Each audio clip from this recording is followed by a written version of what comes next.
Hello and welcome back. Let's begin by welcoming you back to As an Aggregator, a channel designed around connecting consumers to content one title and thumbnail at a time.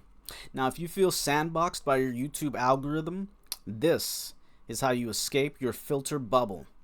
Remember, the value that you receive is the content we curate because we provide a hypergraph edge. To find the content that we curate, check out the playlists on this channel or search in the YouTube search box Mr. Pollock 890 and Quick Pick playlists. I repeat, Mr. Pollock 890, spelled capital M, lowercase r, capital P O L I K 890, and Quick Pick playlists, all in quotes, and you'll find our playlist archive channel. Also, if you're stumbling upon the playlists on As an Aggregator, you can check out our category-specific quick picks. We've curated video representations of the content that we consume and curate. Today, I'd like to discuss Overshoot culture commentary and the Trump administration tariffs. For a lot of people, overshoot is still a novel word. When they think of climate change, they think rising temperature, polar ice caps melting, and deteriorating seas. The work of Michael Dowd really stressed, for me, the importance of William Catton's book, Overshoot. And it really played a large part in how I think about the current predicament that we're in with regards to timeline projections. This brings me to introduce culture commentary around the looming Trump tariffs and their impact on the everyday consumer. So far, all I've been hearing and experiencing in terms of the media and people in my everyday life is a sense of placation with regards to the current status quo. Over the past few years, after being involved heavily in terms of consuming overshoot culture commentary, it's changed my outlook on how I view this concept of perpetual or absolute progress. But that doesn't go to make the assertion that I'm already in post-doom no gloom. LOL. What I'm trying to say simply is that I think that the content creator at Chronicles may be correct when he makes the assertion that Donald J. Trump has single-handedly done more to curb consumption in terms of a follow-through on protectionism and asset stripping. I guess the point that I'm trying to get at is, how does one think about the concept of overshoot and our current predicament in terms of post-growth, in terms of these potential realities that we find ourselves faced with? For so many people, we still have that idea of the Jetsons, of Star Trek, leading us to a future unknown. In the wake of the deployment of ChatGPT and the AI boom, we've seen many things come online, whether it's a form of doomerism in terms of AI counterbalancing and thoughts and projections with regards to matrix scenarios or paperclip maximizers, or even just AI based on the language that we use and our current culture, really just what people have referred to as the spigot, performing a stronger straw in terms of resource extraction, as opposed to the potential need for changes that need to be made in terms of the signals being sent from so many directionalities, specifically the soft projections from the IPCC and the current head of the UN, Antonio Guterres, saying, hey, we might still have some runway. We might still have some runway, but that runway is running out. We still have to maintain where we're at in terms of the Paris Climate Accords. We can still do it. But that's real for so many people. For so many people, it's just a matter of accounting.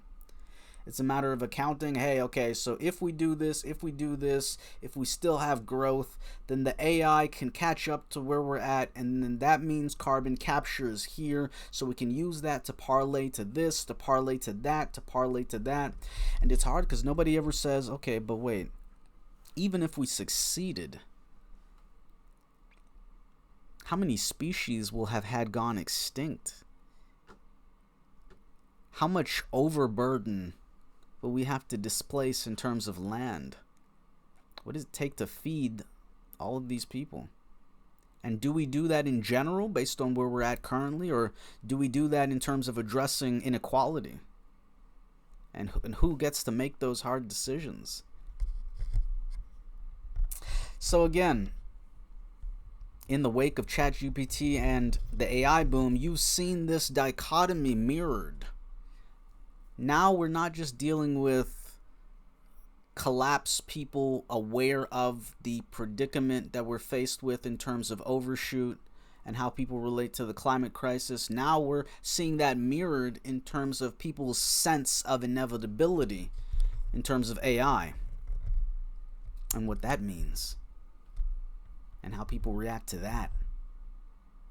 So whether it's a form of techno-optimism in terms of life extension or the ability to escape our current predicament through these technological means,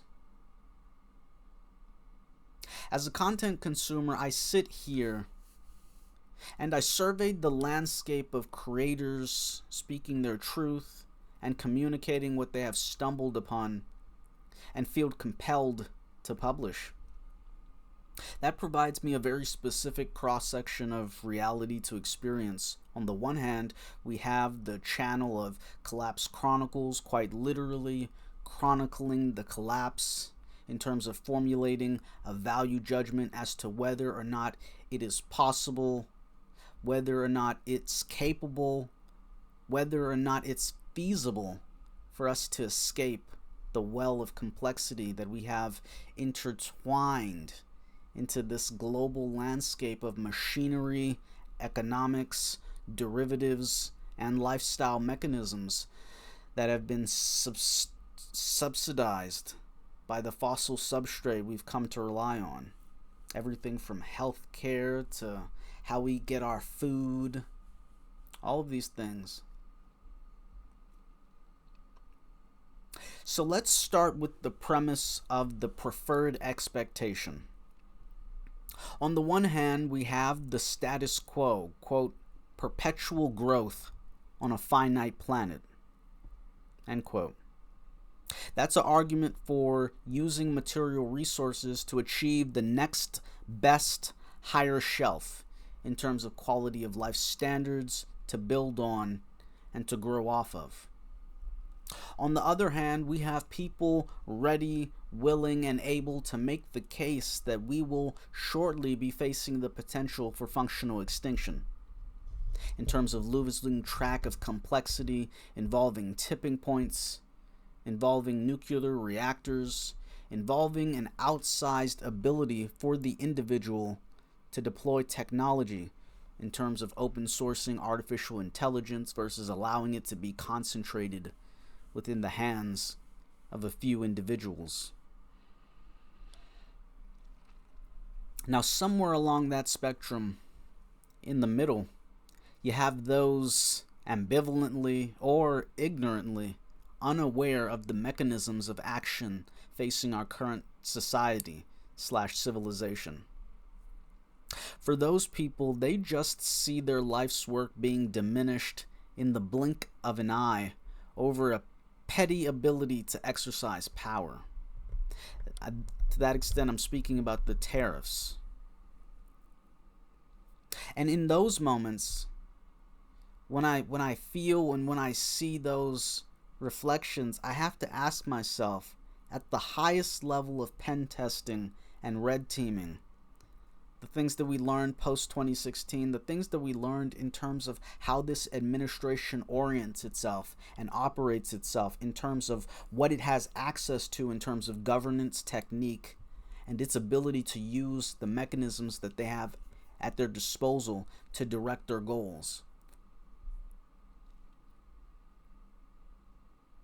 I ask myself, to what extent can it be said that these actions may still have a quote-unquote positive effect in terms of a concentration or a contraction of this enterprise that humans have been deploying in relation to how they relate to themselves and how they relate to their environment? So I'm really asking myself the question, right, in these moments, at the highest level of pen testing and red teaming, to what extent can it be said that these actions may still have a quote-unquote positive effect in terms of a contraction of the human enterprise that has been deployed in relation to how we relate to ourselves and how we relate to our environment?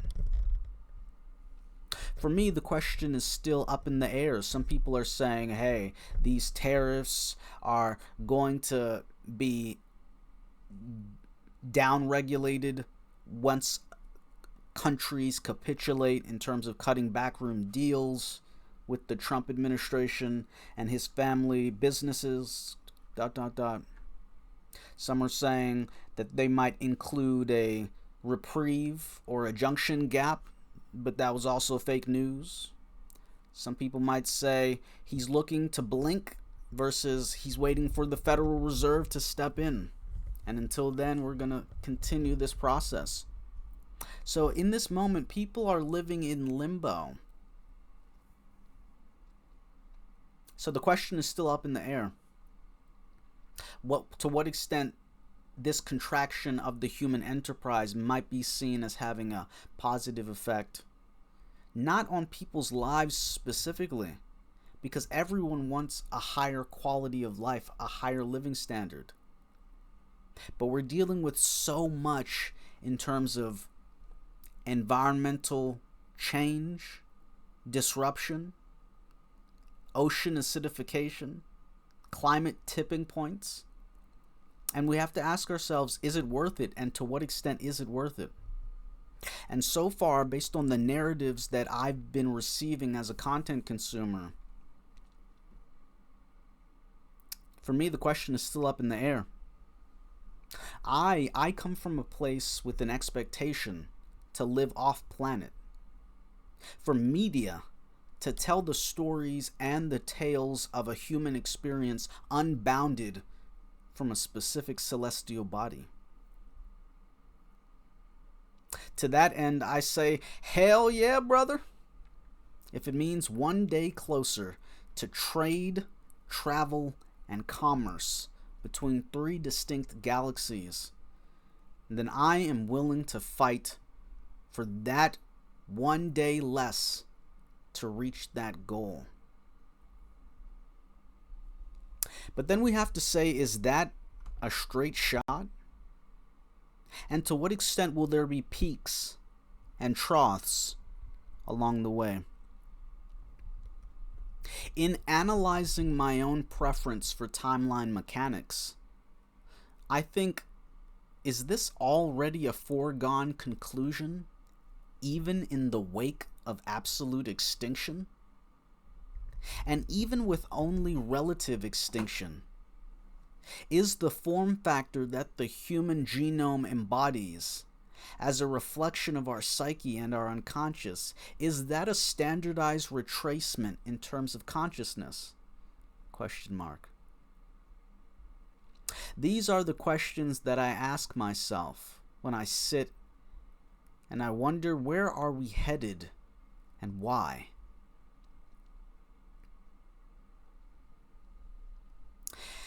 At the same time, I still have to hold space for the fact that that idealization may be nothing more than a fantasy. For those steeped in the lore of Overshoot culture commentary, the level of calamity is elevated to the level of functional extinction, to the level of a retracement in terms of our current support/resistance level, in terms of quality of life standards and socioeconomic status. That, in and of itself, is something that people can only begin to fathom. The content creator Nate Hagens has deployed a turn of phrase that he describes as the Great Simplification.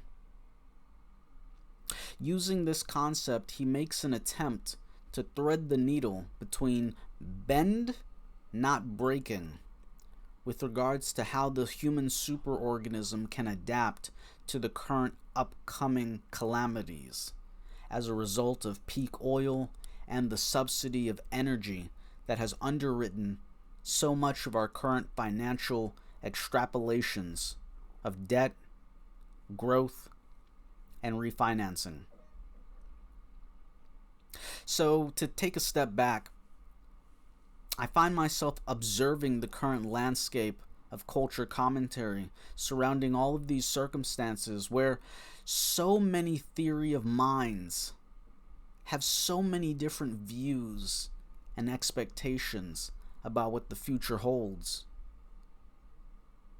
Part of me recognizes the grave march to fascism that we currently face, with the law being thwarted and people being moved and shuttled all around this continental shelf. I wonder how far this administration will get in terms of leveraging the mechanisms of action in terms of technique that they have at their disposal in terms of our preconceived notions. On the one hand, you have this tussle between corporations and the state, where a de facto relationship has been conceded to the state in terms of its jurisdictional ability to engage in governance technique.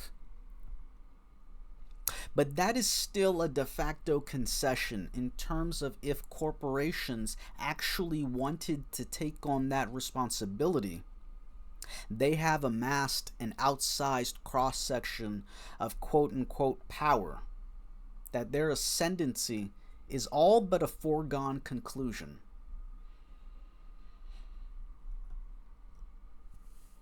The issue that we find ourselves contemplating is how long they will maintain this dichotomy versus to what extent states will maintain their own agency and sovereignty in relation to corporations, or whether this circumstance involving Donald J. Trump will be the catalyst necessary to double back to a world of mercantilism and city-states.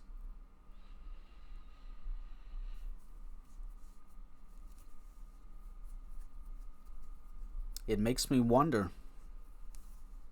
It really makes me wonder what the state of our timeline holds, where this is what I'm receiving as a content consumer, from bottom-up and top-down projections of different aspects of the status quo, assessment of people saying, okay, well, what does it mean to deploy perpetual growth? And what impact did that have on our environment? And is it worth it? And was it worth it? So as I conclude here today, I'll leave you with the question. If you were somebody on the post-doom, no-gloom spectrum, all the way from the collapsitarian to the doomer to the collapse-aware to the collapse-adjusting to the environmentally conscious. If these policies of asset stripping were carried to their nth degree, as described by Simon Dixon in his magnum opus, #Proof of Weapons Network, do you think that these current tariffs unconsciously will play out in terms of quote-unquote collapse now and beat the rush? That's where I'll leave off for today.